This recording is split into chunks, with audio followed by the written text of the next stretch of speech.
तो स्वागत है आपका एक नए वीडियो में।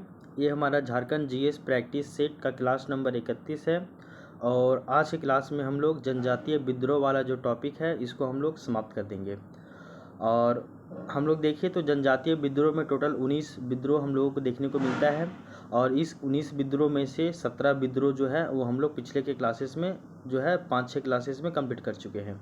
आज के क्लास में हम लोग बिरसा आंदोलन और आपका ताना भगत आंदोलन, ये दो लास्ट टॉपिक बचे हुए हैं, इनको कंप्लीट करेंगे। उसके बाद जनजातीय विद्रोह वाला जो टॉपिक है वो आपका पूरी तरीके से कंप्लीट हो जाएगा। तो आइए स्टार्ट करते हैं आज हम लोग बिरसा आंदोलन के बारे में। तो बिरसा आंदोलन के बारे में पहला नंबर क्वेश्चन है कि इनमें से किस आंदोलन को मुंडा उलगुलान भी कहा जाता है। तो वो हम सभी को पता है, मुंडा उलगुलान जो है वो आपका बिरसा मुंडा के आंदोलन को ही कहा जाता है, ठीक है ना।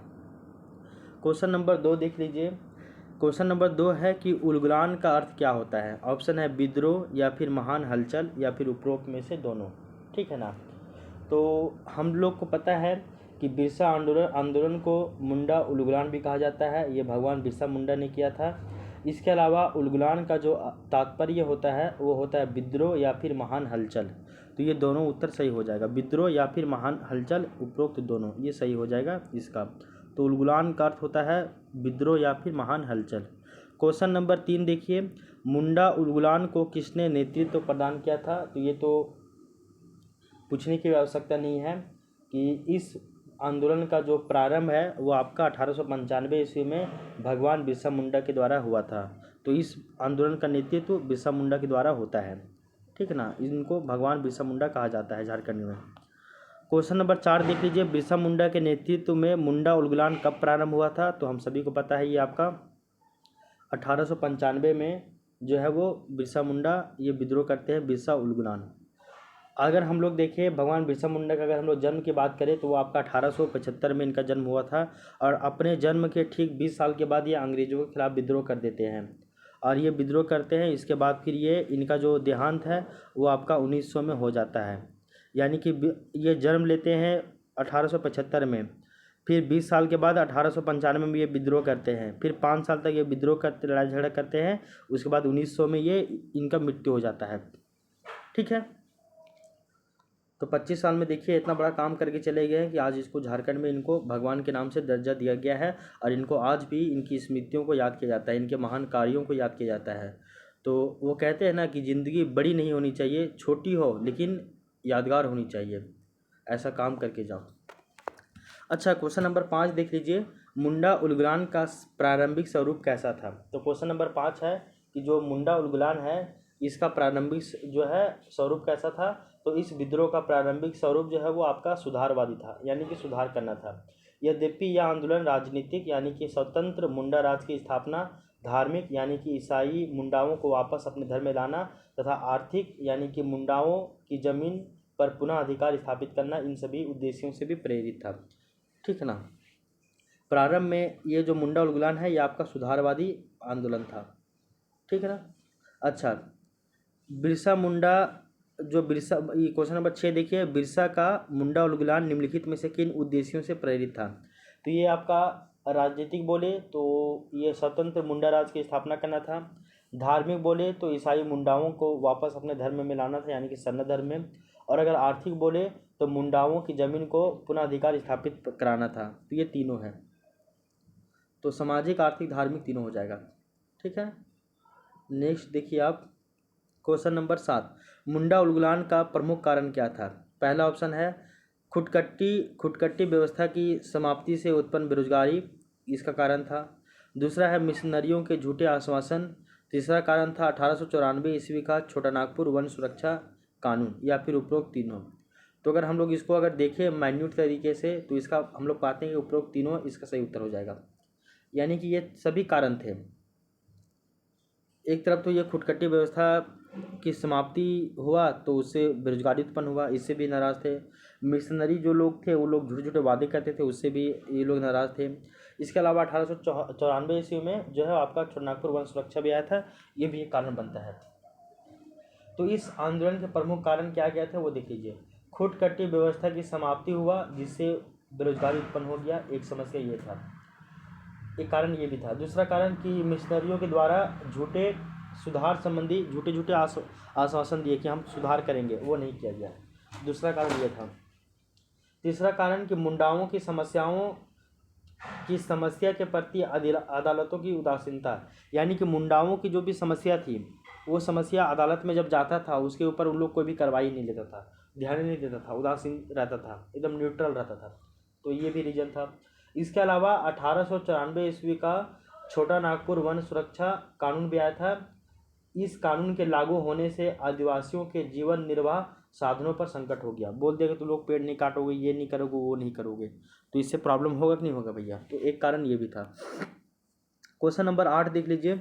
बिरसा आंदोलन के दौरान बिरसा मुंडा ने इनमें से किस धर्म का प्रतिपादन किया? तो 1895 ईस्वी में बिरसा आंदोलन होता है और इस आंदोलन में बिरसा मुंडा ने सिंह बोंगा धर्म का प्रतिपादन करते हुए लोगों को धार्मिक स्तर पर संगठित करने का प्रयास किया तथा विभिन्न बोंगाओं बोले तो देवताओं के स्थान पर सिंह बोगा की आराधना करने पर जोर दिया। बोलते हैं कि तुम लोग अब सिंह बोगा धर्म का स्थापना किए, बोले कि तुम अलग अलग देवी देवताओं का पूजा मत करो, केवल और केवल अब सिंह बोगा के प्रति तुम समर्पित हो जा और केवल उन्हीं का ही आराधना करो। ठीक है। और बिरसा मुंडा जो है वो खुद को सिंह बोंगा का दूत घोषित करते हैं कि हम जो है वो सिंह बोगा का दूत है, हम उनका जो है वो उनके द्वारा हम भेजे गए हैं। और इस बात का प्रचार प्रसार किया और सिंह बोगा द्वारा उन्हें किसी भी रोग को ठीक करने की चमत्कारी शक्ति भी मिला है।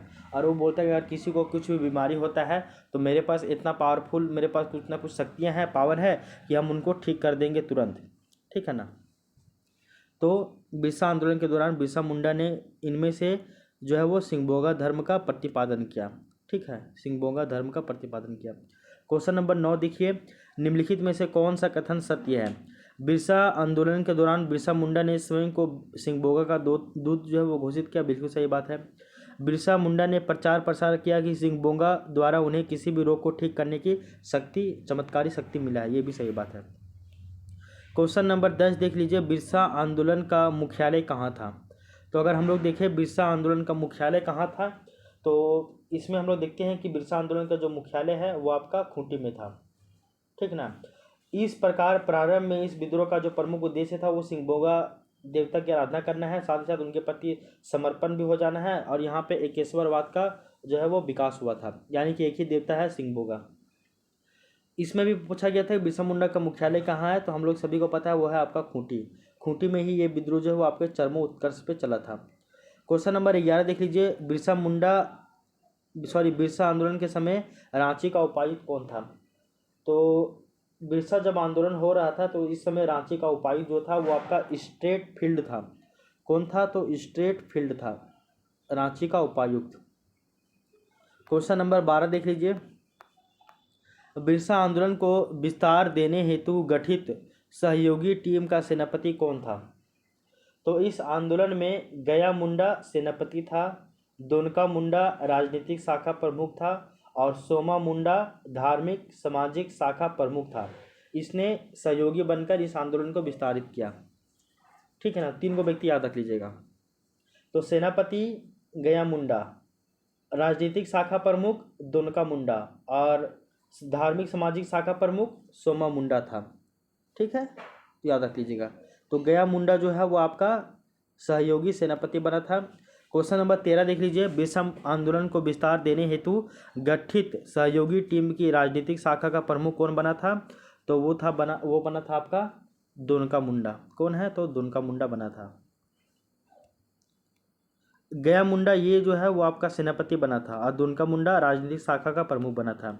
इसके अलावा क्वेश्चन नंबर 14 देख लीजिए। बिरसा आंदोलन को विस्तार देने हेतु गठित सहयोगी टीम के धार्मिक सामाजिक शाखा का प्रमुख कौन बना था? तो वो बना था आपका कौन? तो वो बना था आपका सोमा मुंडा। ये तीनों नाम याद रख लीजिएगा। क्या क्या बोले हैं? गया मुंडा वो आपका सेनापति बना था, दोनका मुंडा वो आपका राजनीतिक शाखा का प्रमुख बना था और सोमा मुंडा आपका धार्मिक सामाजिक शाखा का प्रमुख बना था। क्वेश्चन नंबर 15 देख लीजिए। बिरसा आंदोलन में महत्वपूर्ण भूमिका निभाने वाली महिला व गया मुंडा की पत्नी का नाम क्या था? गया मुंडा जो आपका सेनापति था, तो गया मुंडा की पत्नी का नाम क्या था? तो बिरसा मुंडा के आंदोलन में गया मुंडा की पत्नी वो बहुत महत्वपूर्ण भूमिका अदा करती है और गया मुंडा की पत्नी का नाम था मनकी मुंडा। मनकी मुंडा क्या नाम था? तो उनकी पत्नी का नाम था मनकी मुंडा, इसको याद रख लीजिएगा। क्वेश्चन नंबर 16 देख लीजिए, मुंडा आंदोलन का प्रमुख गीत क्या था? तो मुंडा आंदोलन का प्रमुख गीत भी था, उस गीत का नाम क्या है?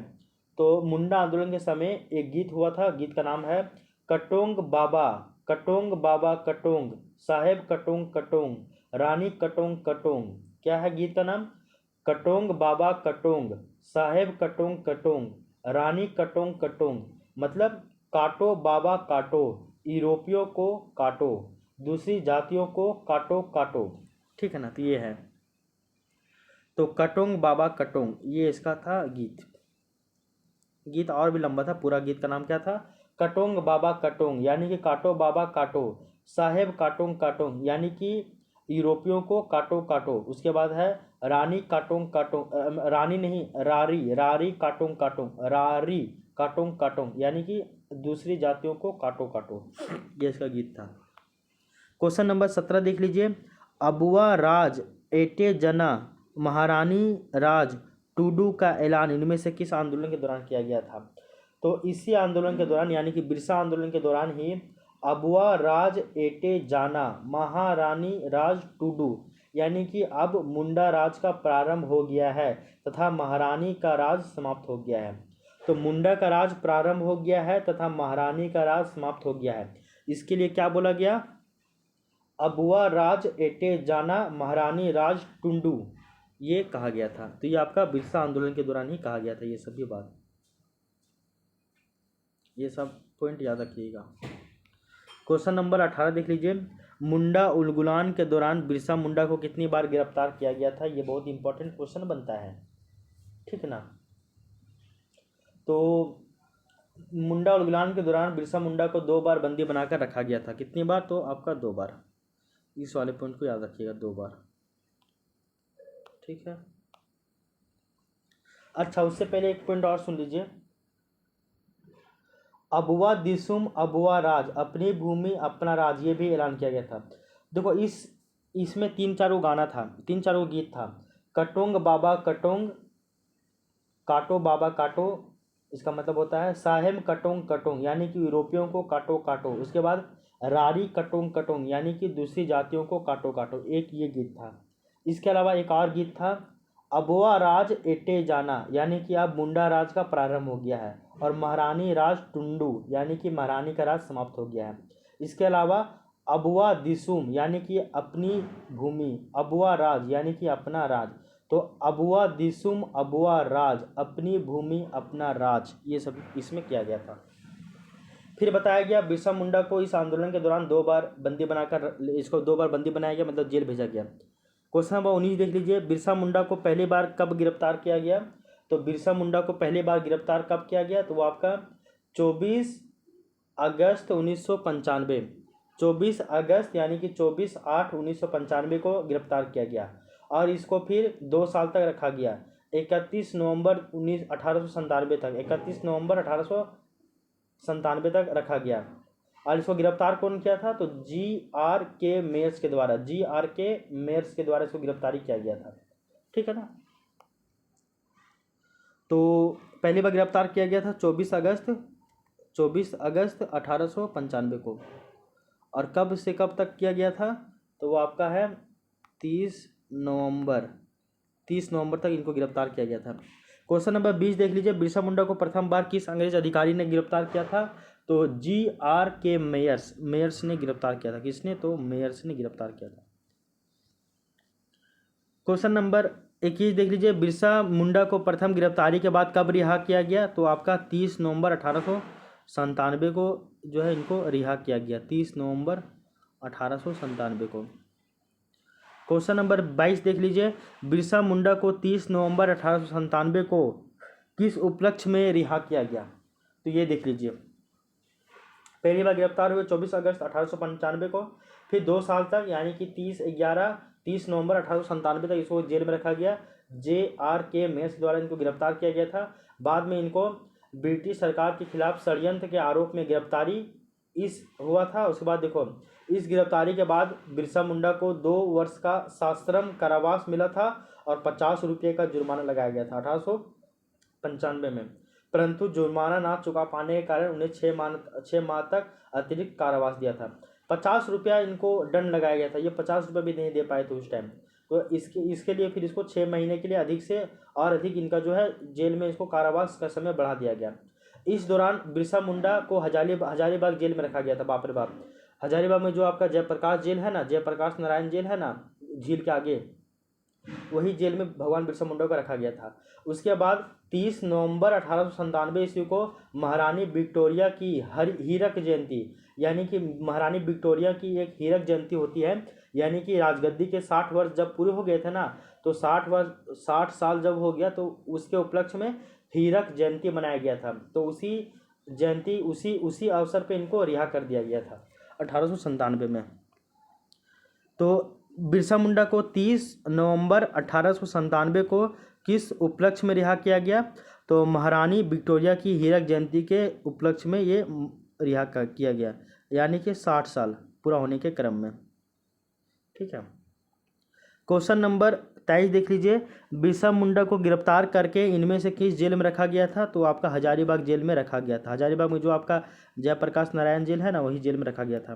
क्वेश्चन नंबर 24 देख लीजिए, बिरसा मुंडा को पहली बार किस आरोप में गिरफ्तार किया गया था? तो वो आपका ब्रिटिश सरकार के खिलाफ षड्यंत्र करने के आरोप में गिरफ्तार किया गया था, यानी कि ऑप्शन नंबर ए।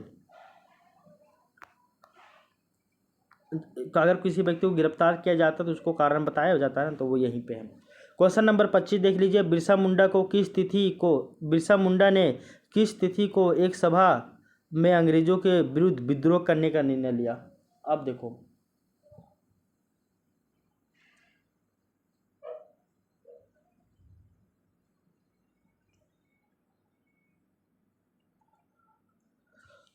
अब देख लीजिए, पहला बार इसको गिरफ्तार किया गया 1895 में, फिर छोड़ दिया गया 1897 में, 2 साल के बाद।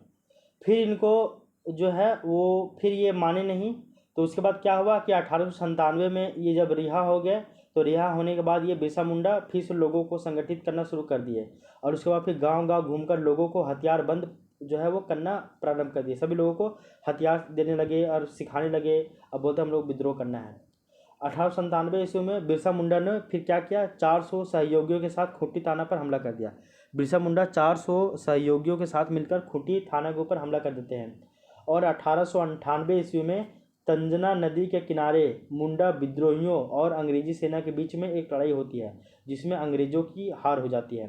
तो तंजना नदी के किनारे मुंडा लोग, यानी कि ये बिरसा मुंडा और आपके अंग्रेजों के बीच में लड़ाई होता है, जिसमें अंग्रेज हार जाते हैं।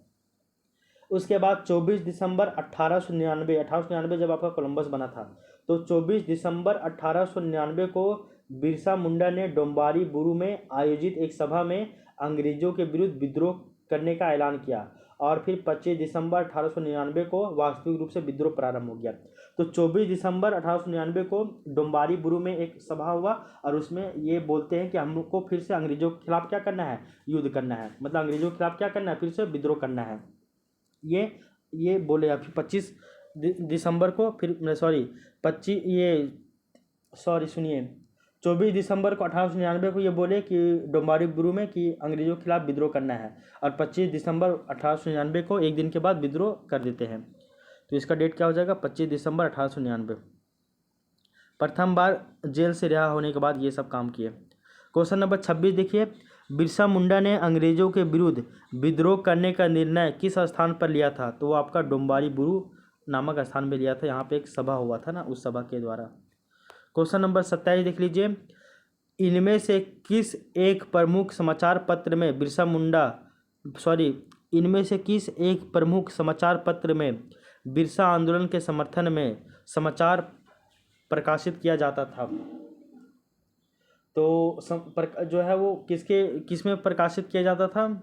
तो वो आपको याद रहना चाहिए, और वो है आपका बंगाली एक समाचार पत्र होता था। उस बंगाली समाचार पत्र में बिरसा आंदोलन के समर्थन में जो है वो समाचार पत्र जारी किया जाता था। आपको बताया गया है कि 24 दिसंबर को 1899 में डोम्बारू बुरू में ये सभा हुआ, बोला कि अंग्रेजों के खिलाफ विद्रोह करना है, फिर 25 दिसंबर को विद्रोह कर देते हैं। इस बार बिरसा मुंडा ने ठेकेदारों, हाकियों, जमींदारों और ईसाइयों को मारने की अपील की। बिरसा मुंडा ने घोषणा की कि दिकुओं से अब हमारी लड़ाई होगी तथा उनके खून से हमारी ये जो ज़मीन है वो लाल होगी, जैसे कि लाल झंडा लाल होता है उसी तरह हमारी ज़मीन लाल होगी उनकी खून से ही, ठीक है ना। और इसके बाद उनके अनुयायियों ने आक्रामकता दिखाते हुए गिरजाघरों में आग लगाना प्रारंभ कर दिया। गिरजाघर जो चर्च वगैरह उसमें आग लगाना प्रारंभ कर दिया।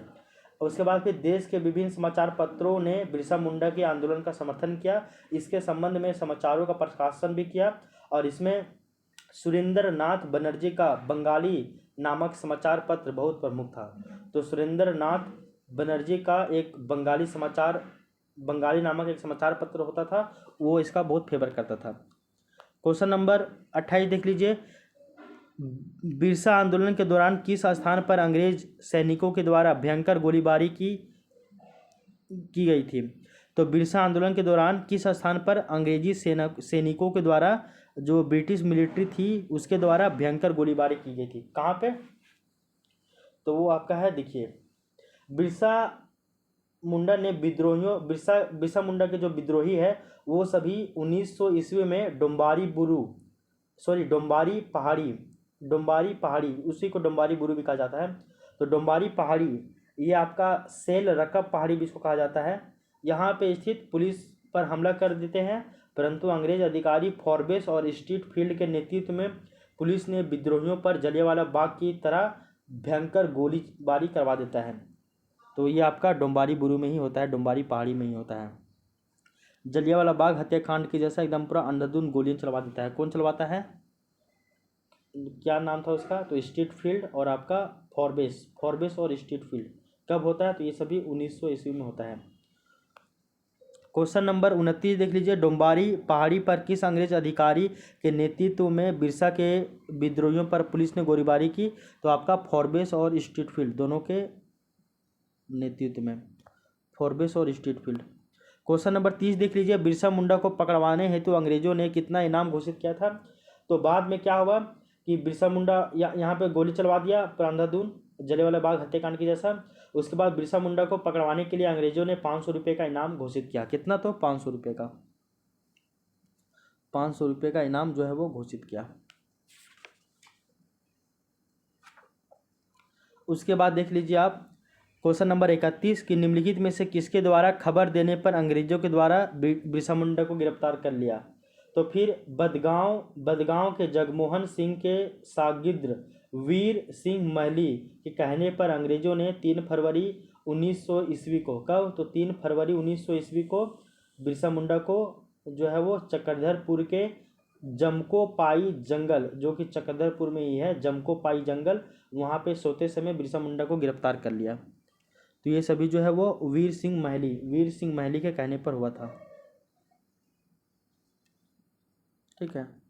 क्वेश्चन नंबर 32 वीर सिंह महली की मुखबिरी पर बिरसा मुंडा को अंग्रेजों ने किस तिथि को गिरफ्तार किया? तो 3 कब किया? तो वो आपका डेट है आपका, कब किया? तो 3 फरवरी 1900 को गिरफ्तार किया, 3 फरवरी 1900। तो यहाँ पे 3 मार्च 1900 लिखा हुआ है ना, तो ये गलत है आपका। यहाँ पे 3 फरवरी, मार्च नहीं होगा बल्कि फरवरी होगा, ठीक है, 3 फरवरी होगा।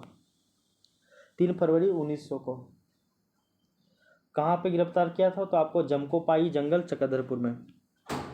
क्वेश्चन नंबर 33 वीर सिंह महली की मुखबिरी पर बिरसा मुंडा को इनमें से किस जंगल से गिरफ्तार किया गया? तो जमकोपाई जो है जंगल चक्रधरपुर से गिरफ्तार किया गया। क्वेश्चन नंबर 34 देख लीजिए। जमकोपाई जंगल से जिस समय बिरसा मुंडा को गिरफ्तार किया गया वो उस समय क्या कर रहे थे? तो वो सो रहे थे, ठीक है ना, सो रहे थे, तो सोते टाइम इसको गिरफ्तार कर लिया गया। क्वेश्चन नंबर देख लीजिए 35 बिरसा मुंडा की मृत्यु कब होती है? अब देखिए, बिरसा मुंडा को पहली बार गिरफ्तार 24 अगस्त 1895 में किया गया, फिर इनको 30 नवंबर 1897 को छोड़ दिया गया। उसके बाद इनको फिर से 3 फरवरी 1900 ईस्वी को फिर इनको गिरफ्तार किया गया। कब? तो 3 फरवरी 1900 ईस्वी को फिर गिरफ्तार किया गया। उसके बाद इनको ये जो है फरवरी में गिरफ्तार हुए 3 फरवरी 1900 में, और उसके बाद फिर इनको 9 जून यानी कि जस्ट 4 महीने के बाद 1900 ईस्वी में ही इनका डेट हो जाता है। कहाँ पे? तो रांची जेल में, हजारीबाग जेल में स्टार्टिंग में रखा गया, फिर सेकेंड टाइम में इनको रांची जेल में रखा गया।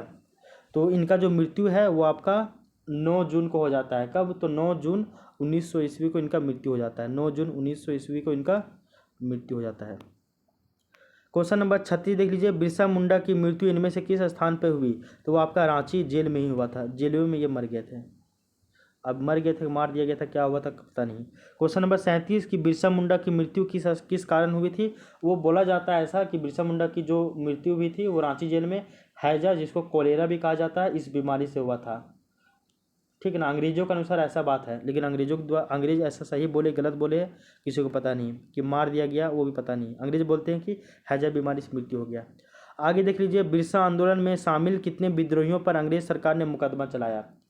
तो वो ये क्वेश्चन सही नहीं है, बनता नहीं है, लेकिन 300 इसका सही हो जाएगा। कि देख लीजिए, बताया गया कि 9 जून, देखो 3 फरवरी 1900 की इसको गिरफ्तार किया जमकोपाई जंगल चक्रधरपुर से।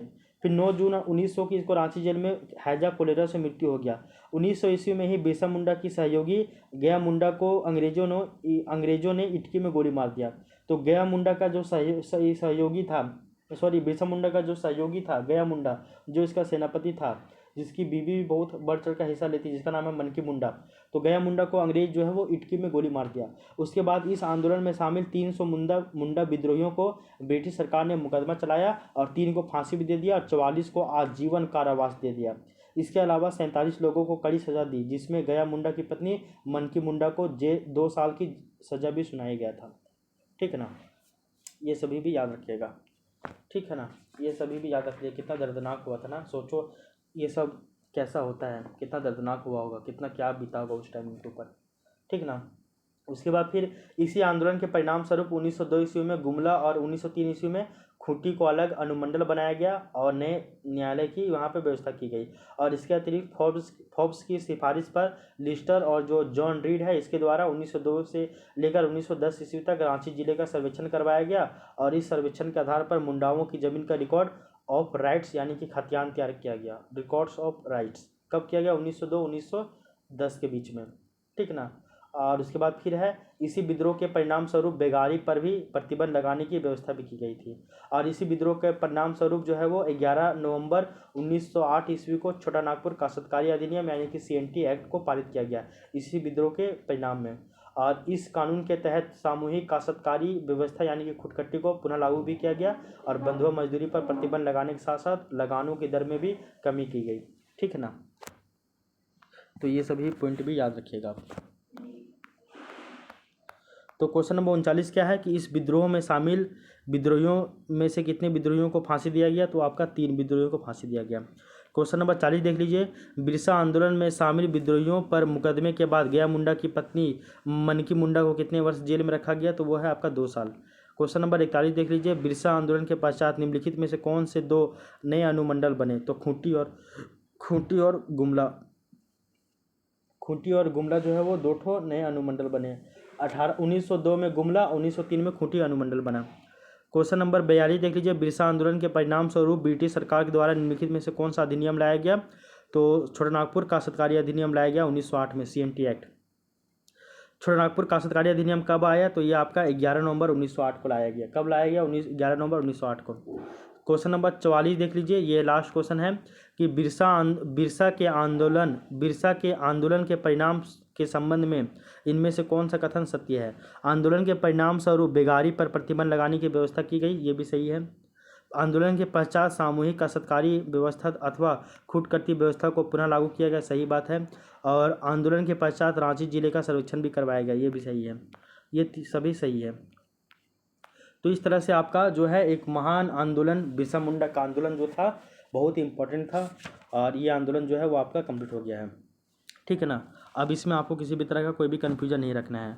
तो बिरसा आंदोलन बहुत बड़ा था, ये भी आपका कंप्लीट हो गया है। अब देखिए, हम लोग बिरसा आंदोलन के बाद नेक्स्ट हम लोग ताना भगत आंदोलन की ओर चलते हैं और ताना भगत आंदोलन भी हम लोग जल्दी कंप्लीट कर लेंगे। उसके बाद हम लोग जो है वो आज ही हम लोग झारखंड में जनजातीय विद्रोह वाला टॉपिक कंप्लीट कर लेंगे। तो देखिए अब आपका ताना भगत आंदोलन के बारे में, इसको हम लोग जल्दी जल्दी देखेंगे। ठीक है ना। क्वेश्चन नंबर 1 है, ताना भगत आंदोलन की शुरुआत किसके द्वारा की गई? तो हम सभी को पता है कि ताना भगत आंदोलन की जो शुरुआत है वो आपका प्रारंभ में जतरा भगत इसी को जत्रा उरांव भी कहा जाता है। इसी के नेतृत्व में किया गया था 21 अप्रैल 1914 को। कहाँ से? बिशुनपुर गुमला से किया गया था। तो जत्रा भगत के द्वारा जो है वो ताना भगत आंदोलन जो है वो आपका स्टार्ट किया गया था, जत्रा भगत के द्वारा। ठीक है ना। क्वेश्चन नंबर 2 देखिए, ताना भगत आंदोलन की शुरुआत कब की गई थी? तो ताना भगत आंदोलन की जो शुरुआत है वो आपका 21 अप्रैल 1914 को किया गया था। 21 अप्रैल 1914 को किया गया था। क्वेश्चन नंबर 3 देखिए, ताना भगत आंदोलन की शुरुआत किस क्षेत्र से हुई थी? तो आपका गुमला के बिशुनपुर क्षेत्र से हुआ था। गुमला के बिशुनपुर क्षेत्र से हुआ था। क्वेश्चन नंबर 4 देख लीजिए, निम्नलिखित में से किस आंदोलन या फिर किस विद्रोह को बिरसा आंदोलन का विस्तार माना जाता है? तो आपका ताना भगत आंदोलन को जो है वो बिरसा आंदोलन का ही विस्तार जो है माना जाता है। क्वेश्चन नंबर 5 देखिए, ताना भगत आंदोलन के संबंध में निम्नलिखित में से कौन सा कथन असत्य है यानी कि गलत है? तो कौन सा कथन जो है वो गलत है वो आपको बतलाना है। ठीक ना। इस आंदोलन को बिरसा मुंडा का विस्तार माना जाता है, बिल्कुल सही बात है। यह आंदोलन एक प्रकार का संस्कृतिकरण आंदोलन था, ये भी सही बात है, संस्कृतिकरण आंदोलन था। इस आंदोलन में एकेश्वरवाद को अपनाने, मांस मदिरा त्याग करने, आदिवासी नृत्यों पर रोक लगाने तथा झूम कृषि की वापसी पर विशेष बल दिया, बिल्कुल सही बात है। इस आंदोलन के नेता बुद्धू भगत नहीं, इस आंदोलन के नेता जो है वो आपके जतरा भगत थे। ठीक है ना, ये याद रख लीजिएगा, ये सभी याद रख लीजिएगा। क्वेश्चन नंबर 6 देख लीजिए, ताना भगत आंदोलन का प्रमुख उद्देश्य क्या था? तो ताना भगत आंदोलन जो है इसका बहुत सारा उद्देश्य होगा, इसमें से प्रमुख उद्देश्य की अगर हम लोग बात करें तो प्रमुख उद्देश्य क्या था वो देख लीजिए। अंग्रेजों से देश को आज़ाद कराना, ये भी नहीं था प्रमुख उद्देश्य। अंग्रेजों से लगान माफ़ कराना, ये भी नहीं था। स्वशासन की स्थापना करना, ये सही उत्तर था। तो स्वशासन की स्थापना करना ये इसका प्रमुख उद्देश्य था। क्वेश्चन नंबर 7 देख लीजिए। क्वेश्चन नंबर 7 बोला जा रहा है कि मांडर क्षेत्र में ताना भगत आंदोलन का प्रसार करने में किस व्यक्ति ने प्रमुख भूमिका निभाई, ये याद रख लीजिएगा। तो इस आंदोलन को प्रसारित करने में तुरिया भगत, उसके बाद मांडर में शिबू भगत, घाघरा में बलराम भगत, और बिशुनपुर में भिखू भगत, और सिसई में देवमनिया नामक महिला ने महत्वपूर्ण भूमिका अदा की। तो मांडर में शिबू भगत, कौन? तो मांडर में शिबू भगत। बिशुनपुर क्षेत्र में ताना भगत आंदोलन का प्रसार करने में किस व्यक्ति ने महत्वपूर्ण भूमिका निभाई? तो देखिए, मांडर में तो शिबू भगत था, लेकिन बिशुनपुर में भिक्खू भगत आ जाएगा। बिशुनपुर में भिक्खू भगत आ जाएगा, भिक्खू भगत। शिबू भगत तो मांडर में और भिक्खू भगत बिशुनपुर में। ठीक ना। और बलराम भगत कहाँ पे? तो बलराम भगत वो आपका घाघरा में। ठीक है ना, याद रखिएगा, बलराम भगत घाघरा में, ये घाघरा में। क्वेश्चन नंबर 9 देखिए, घाघरा क्षेत्र में ताना भगत आंदोलन का प्रसार करने में किस व्यक्ति ने प्रमुख भूमिका निभाई? तो वो आपका है कौन? तो बलराम भगत ने। किसने? तो बलराम भगत ने। क्वेश्चन नंबर 10 देख लीजिए, सिसई क्षेत्र में ताना भगत आंदोलन का प्रसार करने में किस व्यक्ति ने महत्वपूर्ण भूमिका निभाई? तो सिसई वाले क्षेत्र में, तो अगर आप देखेंगे सिसई में है देवमनिया नामक महिला ने। किसने? तो देवमनिया नामक महिला ने ये महत्वपूर्ण भूमिका निभाई थी। ठीक है। क्वेश्चन नंबर 11 देख लीजिए। क्वेश्चन नंबर 11 ये बहुत ज़्यादा इंपॉर्टेंट है। ताना भगत आंदोलन को प्रारंभ में इनमें से किस नाम से जाना जाता था? तो ताना भगत आंदोलन को प्रारंभ में कुड़ुक धर्म आंदोलन के नाम से जाना जाता था, जो कुड़ुक या फिर उराव जनजाति का मूल धर्म है। तो कुरुक धर्म आंदोलन, ये ताना भगत आंदोलन को ही कहा जाता था। ये क्या था? तो ये आपका उराव जनजाति का कुड़ुक भी इसी का ही बोलते हैं। तो कुड़ुक या फिर उराव जनजाति का मूल धर्म था। क्वेश्चन नंबर 12 देख लीजिए, ताना भगत आंदोलन प्रारंभ करने के बाद जतरा भगत को किस वर्ष गिरफ्तार किया गया? तो हम सभी को पता है, इसमें बताया जाता है कि जतरा भगत को एक दिन हेसराग के निकट अरंगलेया पोखरा में स्नान करने के दौरान आत्मज्ञान की प्राप्ति हुई और पोखरा में डुबकी लगाकर निकलने पर उनके मुंह से अनायास एक गीत निकल पड़ा, टाना बाबा टाना, भूतनी के टाना, टन टून। क्या है देखिए, जब वो नहा के निकला तो उसके मुंह से गाना निकलने लगा, वो गाना गाया। गाना क्या था? टाना बाबा टाना, भूतनी के टाना, टन टना टून टाना, कासा पीतर मना, दोना पतरी खाना, मांस मदिरा मना, दारू मना, टाना बाबा टाना। तो टाना बाबा टाना, भूतनी के टाना, टन टून टाना। अच्छा, तो ये गीत गाया था। ठीक है। उसके बाद देखिए, 1916 ईस्वी में जतरा भगत को गिरफ्तार करके 1 वर्ष की सजा दे दी गई, परंतु बाद में उसे शांति बनाए रखने की शर्त पर रिहा भी कर दिया गया। तो कब? 1916 में। क्वेश्चन नंबर देखिए 13, जतरा भगत को 1916 में गिरफ्तार करने के बाद कितने समय की सजा दी गई? तो वो ज़्यादा नहीं, वो सजा जो है वो उसको कितने वर्ष की? तो 1 साल की सजा दी गई। क्वेश्चन नंबर 14 देख लीजिए, जतरा भगत की मृत्यु किस कारण से हुई? तो जेल से रिहा होने के बाद 2 महीने के बाद ही जतरा भगत की मृत्यु हो गई है, और इनकी मृत्यु का कारण जेल में उनको दी गई प्रताड़ना थी। तो जेल में उनको दी गई प्रताड़ना यही इसका कारण बनता है।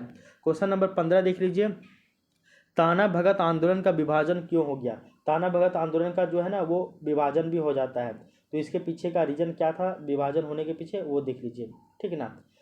मांडर में इस आंदोलन के नेतृत्वकर्ता शिबू भगत थे, और वो ताना भक्तों को मांस खाने का वो स्वीकृति दे देते, बोलते कि तुम लोग मांस मदिरा खाओ, जिसके परिणाम स्वरूप ताना भगत जो है वो 2 भागों में विभक्त हो गए। इनमें मांस खाने वाले वर्ग को जुलाहा भगत कहा जाता था, और जो शाकाहारी वर्ग है उसको अरवा भगत कहा जाता था, यानी कि अरवा चावल खाने वाले, ठीक ना। तो ये विभाजन क्यों हुआ था? तो मांस खाने की स्वीकृति देने के कारण हुआ था। क्वेश्चन नंबर 16 देख लीजिए, ताना भगतों को इनमें से किसने मांस खाने की स्वीकृति दी? तो आपका जो है वो आपका शिबू भगत, जो कि मांडर में इसका नेतृत्व कर रहा था। क्वेश्चन नंबर 17 देख लीजिए, ताना भक्तों के विभाजन के बाद मांस खाने वाले वर्ग को क्या कहा जाता था? तो जुलाहा भगत, ठीक है ना।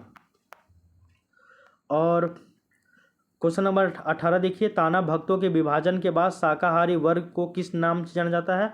तो अरवा भगत, जो अरवा चावल खाते थे। क्वेश्चन नंबर 19 देख लीजिए, ताना भगत आंदोलन का स्वरूप कैसा था? तो अगर हम लोग देखें, ठीक ना, तो ताना भगत जो आंदोलन है, तो ये जो आंदोलन है ताना भगत आंदोलन, इस आंदोलन का अगर हम लोग स्वरूप देखें तो अहिंसक था। कैसा था? हिंसा नहीं करना, अहिंसक था। फिर देख लीजिए क्वेश्चन नंबर 20, इनमें से किस क्षेत्र में ताना भगत आंदोलन का प्रभाव था? ठीक ना। तो अगर हम लोग देखें तो ताना भगत आंदोलन का अगर हम लोग प्रभाव देखें तो ये एक क्षेत्र बनाकर अधिक अलग अलग क्षेत्रों में भी था। तो अगर हम लोग इसका देखें तो वो आपका रांची में भी था, पलामू में भी था, सरगुजा में था, लगभग लगभग सभी क्षेत्रों में था, उपरोक्त सभी में, ठीक है। इसके बारे में कहानी बताया जाता है, वो कहानी थोड़ा सा सुन लीजिए आप, कि धार्मिक आंदोलन के रूप में प्रारंभ यह आंदोलन बाद में राजनीतिक आंदोलन में परिवर्तित हो गया। 1916 ईस्वी के अंत तक इस आंदोलन का विस्तार रांची के साथ साथ पलामू में भी फैल गया। ताना भक्तों ने पलामू के राजा समक्ष स्वशासन प्रदान करने, राजा का पद समाप्त करने, भूमि कर को समाप्त करने, समानता की स्थापना करने की मांग तथा राजा ने इन मांग को अस्वीकार कर दिया। राजा के सामने ये सब मांग रखा, लेकिन राजा इस सभी को अस्वीकार कर देता है, इसके कारण ताना भक्तों और राजा के बीच में तनाव की स्थिति उत्पन्न हो जाती है, और इस आंदोलन का विस्तार जो है सरगुजा तक भी फैल जाता है। 1919 ईस्वी में छोटानागपुर प्रमंडल में ताना भगत आंदोलन से जुड़े शिबू भगत, देविया भगत, सिंहा भगत, माया भगत, सुकरा भगत को गिरफ्तार करके उनको सजा दी गई, परंतु आंदोलन जारी रहा। दिसंबर 1919 ईस्वी में तुरिया भगत, जीतू भगत चौकीदार कर एवं जमींदारों को माल गुजारी नहीं देने का आह्वान किया, और यह आंदोलन पूर्णतः अहिंसक था, पूरी तरीके से क्या था? अहिंसक था।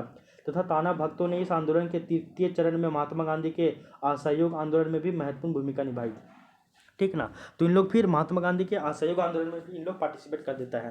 क्वेश्चन नंबर 21 देख लीजिए, ताना भगत आंदोलन के दौरान ताना भक्तों ने महात्मा गांधी के किस आंदोलन में महत्वपूर्ण भूमिका निभाई? तो वो है आपका असहयोग आंदोलन में महत्वपूर्ण भूमिका निभाई। असहयोग आंदोलन में जो है वो आपका महत्वपूर्ण योगदान दिया। फिर 1921 ईस्वी के असहयोग आंदोलन में ताना भक्तों ने सिद्धू भगत के नेतृत्व में भाग लिया, और इस दौरान ताना भक्तों ने शराब की दुकानों पर धरना, सत्याग्रह एवं प्रदर्शनों में अपनी भागीदारी आदि तथा असहयोग आंदोलन को मजबूत से जो है वो इसको मदद किया। अब महात्मा गांधी से प्रभावित होकर ताना भक्तों ने चरखा और खादी वस्त्रों का अनुसरण किया, और महात्मा गांधी के अनुसार ताना भगत उनके सबसे प्रिय अनुयायी भी थे। उसके बाद देख लीजिए, ताना भक्तों ने कांग्रेस के 1922 के गया अधिवेशन और 1923 के नागपुर अधिवेशन में भी भाग लिए थे ताना भक्तों ने, और यह विशुद्ध गांधीवादी तरीके से लड़ा गया। यह पहला आदिवासी अहिंसक आंदोलन था, ठीक है ना। तो इसको भी याद रखिएगा। तो 21 का ये, और अच्छा, असहयोग आंदोलन और आपका सविनय अवज्ञा आंदोलन दोनों शामिल था भाई। तो असहयोग आंदोलन में भी लोग शामिल हुए थे, और आपका सविनय अवज्ञा आंदोलन में भी लोग शामिल हुए थे। ठीक है ना, दोनों आंदोलन में लोग शामिल हुए थे। ठीक है, इसको याद रख लीजिएगा। आगे देख लीजिए नेक्स्ट क्वेश्चन नंबर 22, निम्नलिखित में से किसके नेतृत्व में ताना भक्तों ने सविनय अवज्ञा आंदोलन में भाग लिया? तो किसके नेतृत्व में? तो देखिए सविनय अवज्ञा आंदोलन में भाग लिया, सविनय अवज्ञा आंदोलन में। तो इसका सही उत्तर हो जाएगा आपका सिद्धू भगत। तो सिद्धू भगत के नेतृत्व में ये जो ताना भगत है वो सभी ताना भक्तों ने सविनय अवज्ञा आंदोलन में पार्टिसिपेट किए। क्वेश्चन नंबर 23 देख लीजिए, निम्नलिखित में से कौन सा आंदोलन विशुद्ध रूप से गांधीवादी तरीके से लड़ा गया? पहला आदिवासी अहिंसक आंदोलन था, तो वो आपका ताना भगत आंदोलन था। क्वेश्चन नंबर 24 देख लीजिए, ताना भक्तों ने कांग्रेस के किस अधिवेशन में भाग लिया?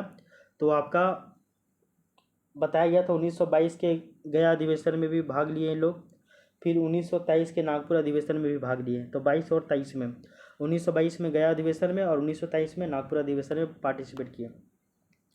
क्वेश्चन नंबर 25 देख लीजिए, 25 है कि 1940 ईस्वी के रामगढ़ अधिवेशन में ताना भक्तों के द्वारा महात्मा गांधी को कितने रुपए की थैली उपहार स्वरूप दी गई?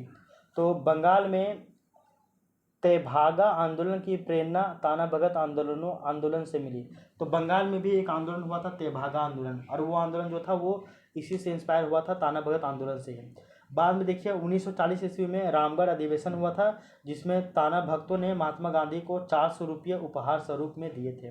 ठीक ना, इसको याद रख लीजिएगा।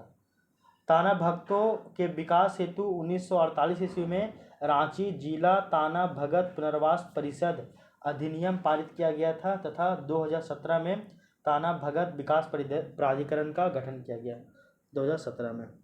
ठीक है, तो ये 400 रुपये दिया गया था। क्वेश्चन नंबर 26 देख लीजिए, झारखंड का एकमात्र जनजातीय आंदोलन कौन था जिसका स्वरूप राष्ट्रीय स्तर पर फैल गया था? वह है ताना भगत आंदोलन। क्वेश्चन नंबर 27 देख लीजिए, निम्नलिखित में से कौन सा आंदोलन धार्मिक से राजनीतिक आंदोलन में बदल गया? तो है आपका ताना भगत आंदोलन। क्वेश्चन नंबर 28 देख लीजिए, निम्नलिखित में से किस राष्ट्रीय नेता का ताना भगत आंदोलन पर सर्वाधिक प्रभाव रहा? तो वह आपका महात्मा गांधी। क्वेश्चन नंबर 39 देख लीजिए, लास्ट क्वेश्चन है, रांची जिला ताना भगत पुनर्वास परिषद कब, देखिए रांची जिला ताना भगत पुनर्वास परिषद अधिनियम कब पारित हुआ? तो ये रांची जिला ताना भगत पुनर्वास परिषद अधिनियम जो है वो 1948 में पारित हुआ, और फिर ये 2017 में ताना भगत विकास प्राधिकरण बना। कब? तो आपका 2017 में ये आपका बना था। क्या बना था? ताना भगत विकास प्राधिकरण बना था। ठीक है ना, तो ये भी आपका कंप्लीट हो गया है। तो अगर हम लोग देखें तो आज हम लोग बिरसा आंदोलन भी कंप्लीट कर लिए, और आज हम लोग ताना भगत आंदोलन के बारे में भी पढ़ लिए। तो बिरसा आंदोलन और ताना भगत आंदोलन ये कंप्लीट हो गया, और आपका ये जो टॉपिक था हरि बाबा आंदोलन, ये तो हम लोग पिछले क्लास में पढ़ चुके हैं। और हरि बाबा आंदोलन के अलावा ये जो अन्य जो है मिसलेनियस वाला, ये भी कंप्लीट हो गया है। तो इस तरह से अगर हम लोग देखें तो झारखंड में जो आपका जनजातीय विद्रोह वाला टॉपिक था, इसमें टोटल 19 को विद्रोह है, और ये 19 को टोटल जो विद्रोह है वो आपका पूरी तरीके से कंप्लीट हो गया है। अब आपको इसमें किसी भी तरह का घबराने की आवश्यकता नहीं है, ये विद्रोह आपका बहुत बढ़िया तरीके से कंप्लीट हो गया है। ठीक है ना, अगर हम लोग 19 को विद्रोह देखें तो 19 को विद्रोह कौन कौन है वो देख लेते हैं। पहला है आपका ढाल विद्रोह, दूसरा है चुवाड़ विद्रोह, तीसरा है चेरो विद्रोह, चौथा है भोक्ता विद्रोह, पांचवा है घटवाल विद्रोह, छठा है पहाड़िया विद्रोह, सातवां है तमाड़ विद्रोह, आठवां है तिलका आंदोलन, नौवां है आपका मुंडा विद्रोह, और 10वां है आपका हो विद्रोह। उसके बाद 11 है कोल विद्रोह, 12 है भूमिज विद्रोह, 13 है संथाल विद्रोह, 14 है सरदारी आंदोलन, 15 है सपाहोड़ आंदोलन, 16 है आपका खरवार आंदोलन, 17 है आपका मुंडा उलगुलान, 18 है आपका ताना भगत आंदोलन, और 19 है आपका जो है वो हरि बाबा आंदोलन। तो ये टोटल जो 19 को विद्रोह था वो आपका 19 को विद्रोह टोटल आपका कंप्लीट हो गया आज की क्लास में। आई होप ये क्लास आपको पसंद आया होगा। अब विद्रोह वाला जो टॉपिक था 19 को विद्रोह, ये आपका कंप्लीट हो गया पूरा। अब हम लोग इसकी आगे की कहानी जो है वो स्वाधीनता आंदोलन और आपका झारखंड, यानी कि झारखंड में भारतीय राष्ट्रीय आंदोलन जो हुआ था आपका इंडियन नेशनल मूवमेंट, इसके बारे में पढ़ना है। और फिर आपका ये वाला बहुत बड़ा टॉपिक जो है वो आपका कंप्लीट हो जाएगा। फिर आपको घबराने की आवश्यकता नहीं है। ठीक है, तो अब हम लोग मिलते हैं नेक्स्ट क्लास में। तो तब तक के लिए thank you, take care, bye bye.